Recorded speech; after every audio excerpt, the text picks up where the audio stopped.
All right, here is our roadmap for today. We're going to cover 6 core concepts: the janitor and executive, how experiences shape your reality, the magic of compounding, knowing when you have enough, being reasonable over coldly rational, and finally, how the highest dividend is freedom. Let's get right into it. Section 1. The Janitor and Executive. A tale of two financial outcomes. Now, this completely shatters the idea that you need to be some sort of Wall Street genius to build wealth. Look at this wild comparison. On one hand, you have Ronald Read. He was a rural janitor and gas station attendant up in Vermont. He chopped firewood for fun. Yet, when he passed away, he left behind an $8 million fortune. No joke.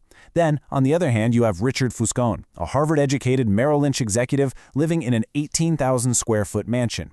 But when the 2008 financial crisis hit, he went completely bankrupt. It's a crazy story, but it brilliantly illustrates that an ordinary person with patience can vastly outperform a greedy expert.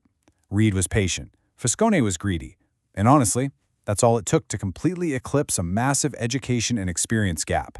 A genius who loses control of their emotions is, well, a financial disaster waiting to happen. Section 2. Experiences shape your reality. Why no one is crazy. People do some pretty crazy things with their money. But the truth is, nobody is actually crazy. Like we said, financial success isn't a hard science, it's a soft skill. We are all just operating on human emotion and personal nuance, trying to figure it out as we go.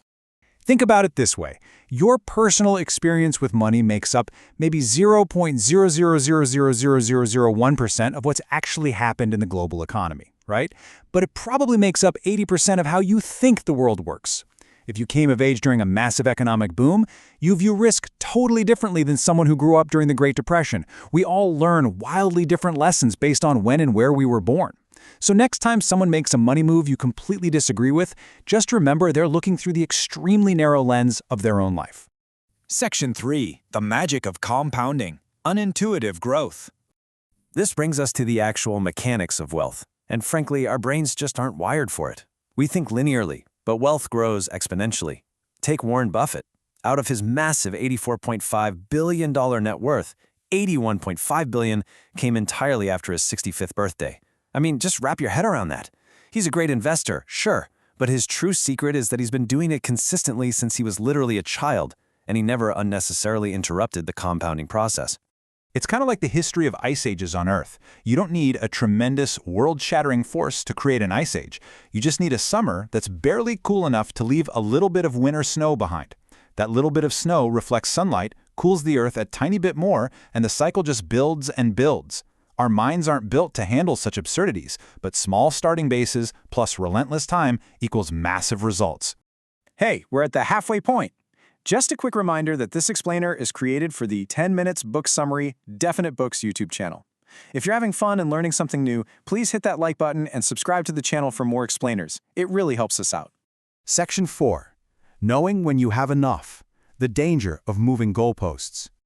Modern capitalism is amazing at generating wealth, but man, it is equally amazing at generating envy. Getting the goalposts to stop moving is probably the hardest financial skill out there. Think about highly successful people who resorted to fraud like Bernie Madoff or Raja Gupta. They already had hundreds of millions, but they risked it all for more, simply because they didn't know what enough meant. Look, there is absolutely no reason to risk what you have and need for what you don't have and don't need. Your reputation, your freedom, your family, your true happiness, those things are invaluable. Never risk them. Section 5. Reasonable over coldly rational. You are not a spreadsheet.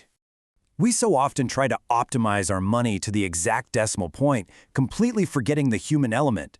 But aiming to be mostly reasonable actually works way better than trying to be coldly rational. You want a financial plan that lets you sleep soundly at night, not one that looks perfect on paper, but is literally impossible to stick to when life throws you a curveball. As this quote perfectly puts it, you're not a spreadsheet. You're a person, a screwed-up, emotional person. And that's perfectly okay. You have to give yourself room for error. The goals you had at 18 are going to be totally different at 40 or 68. Since we all inevitably change our minds over a lifetime, flexibility and a margin of safety are some of the greatest financial assets you can possess. Section 6. The highest dividend is freedom. The ultimate goal of money. Which brings us to the ultimate question. What is all this money actually good for? Simply put, Controlling your time is the absolute highest dividend money pays. The absolute peak of wealth is waking up every single morning and being able to confidently say, I can do whatever I want today. We see people buying flashy cars or huge houses to gain respect and admiration. But here's the kicker. Real wealth is actually the stuff you don't see. Wealth is the sports car you decided not to buy. It's the unspent money. Those untapped assets are what actually give you options, independence, and the priceless freedom to walk away from a bad job or a bad situation. Now, as you build that freedom, be super careful of pessimism in the financial news. Pessimism is intellectually seductive. When someone warns you the market is going to crash, they sound incredibly smart, like an expert trying to protect you. Optimism, on the other hand, often just sounds like a naive sales pitch. But historically, long-term optimism is the best bet, hands down. The world tends to get better for most people over time, even with guaranteed short-term setbacks. All right, let's tie all of these counterintuitive behavioral lessons together into a game plan. Here are your core lessons to start applying right now. First, gain control over your time. That's true wealth. Second, be nicer and less flashy. Humility earns way more respect than horsepower ever will. Third, worship room for error, so you can actually survive the market's ups and downs. Avoid those extreme financial decisions, because your life and goals will change. And lastly, define the specific financial game you are playing and actively ignore anyone playing a different game. Just let compounding do its magic. Thank you so much for watching this explainer created for the 10 Minutes Book Summary Definite Books YouTube channel. Please make sure to like and subscribe to the channel for more explainers like this. As you close out of this and go about the rest of your day, I want to leave you with one very important question to think about. Are you controlling your money, or is your money controlling